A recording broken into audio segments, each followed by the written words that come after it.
इस मीडिया का मैं बहुत आभारी हूँ कि आप बड़ी तादाद में यहाँ पर आए और जो हमने कुछ बातें यहाँ लिखी है उसके बारे में आपको हमने काफ़ी ब्रीफ किया है और इसके संदर्भ में अगर कोई और बात आपने करनी है तो आप प्रश्न जो है वो पूछ सकते हैं।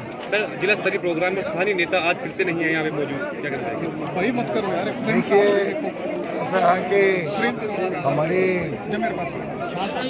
हमारे जिला कांग्रेस कमेटी के अध्यक्ष अभी उन्होंने कहा कर्ण जी ने कि मैंने सभी को टेलीफोन के ऊपर सूचना दी थी और जो है वो हमारी काफ़ी विधायक और पूर्व विधायक जहाँ हमारी कार्यकारिणी के सदस्य जहाँ इस धरना प्रदर्शन में शामिल हुए हैं, हो सकता है कि जहाँ का स्थानीय विधायक है उसको कोई अपना काम हो तो हो भी सकता है कि वो किसी काम की वजह से यहाँ पर बयान में कहा था कि हमें बुलाते नहीं है इसलिए मैं वहाँ पे नहीं जा रहा। ऐसी बात नहीं, क्योंकि अभी आपको जहाँ स्पष्ट किया हमारे जिला कांग्रेस कमेटी के अध्यक्ष जी ने ये एक कार्यक्रम हमने धरना प्रदर्शन का रखा है, आप जो इसमें शामिल हुए तो जब धरना प्रदर्शन ये पार्टी का सभी का ये दायित्व बनता है कि उसमें सभी को इकट्ठा होकर के आना। नीचे सर, क्या सरकार जब बनी थी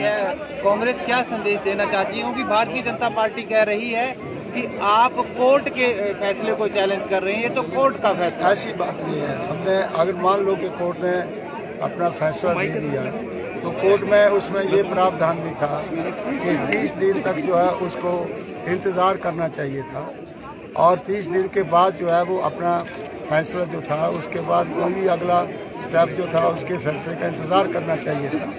अगर उनको इतनी जल्दबाजी थी तो वो पार्लियामेंट की सिलेक्ट कमेटी बना देते और सिलेक्ट कमेटी में इस केस को भेजते, क्योंकि वो एक चुना हुआ पार्लियामेंट का मेंबर था।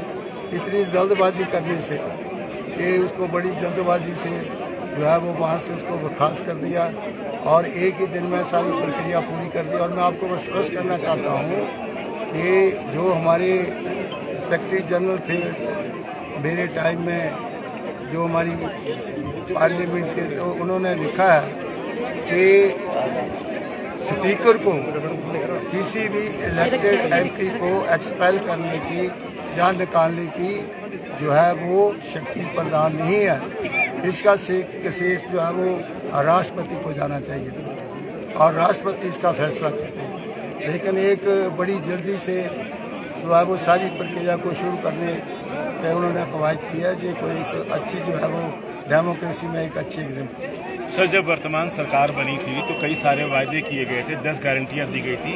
एक गारंटी गोबर खरीदने की भी थी। बतौर कृषि मंत्री क्या स्पष्टीकरण देंगे? देखिए, हमने बहुत सी गारंटियाँ जो है उसका चरणबद्ध तरीके से उसको हमने किया है। पहली तो हमने पुरानी पेंशन को बहाल किया, उसकी नोटिफिकेशन हो गई। दूसरा हमने उस वायदा किया था कि 1500 रुपया हम जो है वो महिलाओं के अकाउंट में, उसकी पहली 2,35,000 औरतों को हमने 1500 पहली किस्त दी।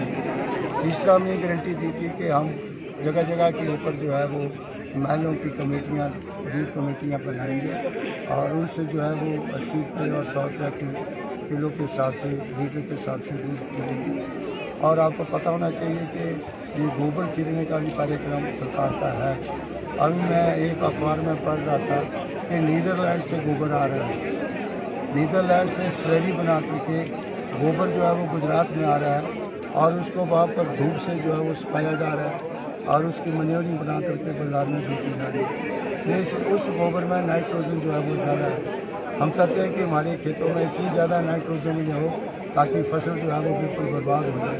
हमारे जो पशु है उनका जो गोबर है उसमें हर प्रकार की चीज़ है, पाउडर भी होता है उसमें जो है वो हम जो फीड देते हैं वो भी होती है, उसमें हरा चारा भी होता है, उसमें जो है वो हरे दरख्त होते हैं उनका चारा भी होता है।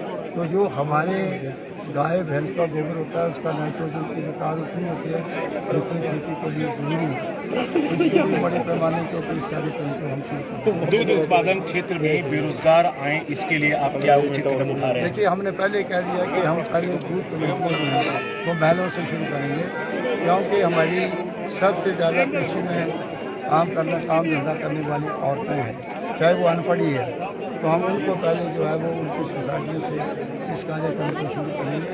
और जो नौजवानों के लिए भी हमने जो है वो सारे लाइन डिपार्टमेंट से जो है वो 1 महीने के अंदर जितनी पोस्टें खाली हैं उनकी क्या स्थिति है उसको लेकर के जो है वो उसके बाद हम रिक्रूटमेंट प्रोसेस शुरू करेंगे और उनकी योग्यता के अनुसार नौकरी देने का प्रयास। स्थानीय विधायक सुधीर शर्मा नहीं आए और अक्सर ऐसा देखा जाता है कार्यक्रम से वो नदारद रहते हैं, बिना किसी बहाना डालेंगे चौधरी चंद्र कुमार क्या स्पष्टीकरण देंगे?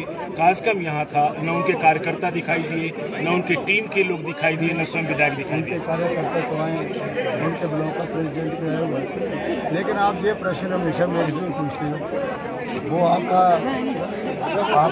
जाना पहचाना राहुल गांधी के लिए आंदोलन था, आप उनसे पूछिए ना, राष्ट्रीय सचिव आप मेरे से क्यों पूछते हैं? तो वो राष्ट्रीय सचिव है, उसको हो सकता है ऑल इंडिया कांग्रेस कमेटी में कोई काम हो, तो वो कई बार जो है वो मीटिंग में नहीं आ सकते कि उसका अपना व्यक्तिगत। चलिए ठीक है सर, थैंक यू। रुक जाओ